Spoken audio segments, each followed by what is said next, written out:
this work, unity effort, from children to the parents to the members, everybody needs to cooperate to do even a single, like we have this, we have His Holiness Dalai's birthday coming up celebration, where it takes a lot of effort to put it together every year, and we distribute, who will cook the food, who will prepare the stage, and so we have a board, and our board kind of like puts this together every year.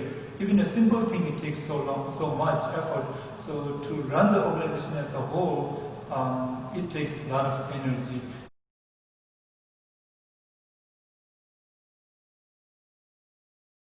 Members of the Tibetan community, children, who of course were born in Chicago. And I'm just wondering, when you project out the next 25 years, what do you think about in terms of the Tibetan community, your hopes for what the community is like, what you think these young kids will take with them about their experience being Tibetans in Chicago, different than you who came here after already being a young adult? How do you think they're going to be different than you, or what do you think the community will be like 25 years from now when we do this again? Since we are one of the newest immigrants in the United States, we have learned and we have seen how other cultures are dissolved in this community, and then it's very hard to come back after once it's dissolved in a strange way. 25 years from now, it's very hard to project how it may be just like as is right now, unless we work a little bit harder and put more effort, because before we did put a lot of effort, but then it was kind of automatic, because the parents have lived with the Tibetan culture in India, and then they moved here and they have children. A lot of the kids were born in India at that time, 25 years ago when they moved here, and then their kids are now born, so second generation. It is a little bit changing. You see kids want to speak in English rather than Tibetan. We try to reinforce, we try to teach them how important it is and all that. Right now, this transition is very fragile. If as a community, if everybody don't take this seriously, then the Tibetan identity may become dissolved as like a different cultures of the United States in different communities.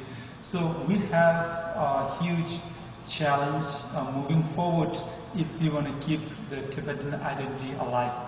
By saying that, go ahead, sorry. I was going to say, so maybe you can talk a little bit about what the Tibetan Alliance does at the center to try to maintain that Tibetan identity. So like every weekend from Saturday, we have a music class for the children, so they can keep the cultural instruments alive. And then on Sunday morning, we have a prayer session at the center, focus on the children, and for about half an hour in the morning from 10 to 10:30. From 10:30 on, they have a Tibetan language, which includes speaking, writing, and reading, all three for about 2 hours. And then after that, they have a lunch, and then after lunch, they go to learn a Tibetan dance and performances culture, And so do you think almost all of the Tibetan children have been participating? Oh yeah, this is something where the children and the parents don't want to live out, because this is not just a preservation. Actually, it's very fun for the kids also. We have a lot of experiences where the kids comes to the center for a couple of times, and then once they get used to the center, we have this experience from parents where the kids don't want to go home.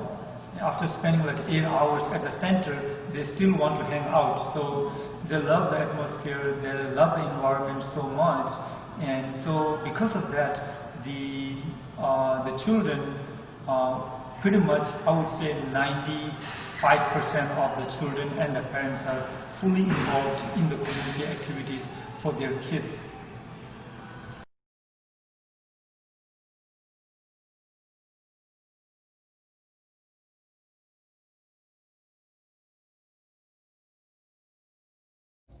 So if you wanted to sort of sum up this exhibit and your experience as a Tibetan in Chicago after 25 years, what kind of thought would you like to leave for people who haven't visited the exhibit or don't know much about Tibetans, or a statement about how you feel after these 25 years so far? I think the best part of the exhibition is that the humanity of people, you can see it here, that people you have never met in your life, people you have never seen, you have never heard of this pronunciation, weird, strange names, and there you are helping these, people, total strangers, and here you can learn about humanity, where you can see that one human being helping other human being without any conditions. And for that, we owe a lot of gratitude to you, Jeff, and the people who made the Tibetan Alliance and the Tibetan settlement possible in Chicago. And the people also, like as by looking at the picture, I remember Nina Schroeder, what's the husband? Oh, Steve. Steve Schroeder, Gigi Pitzker, Chris Venus, there has been, what was his name, Chris Panos? No. Oh, Bill Curtis. Bill Curtis, all those known, good people has put this community together for a long time.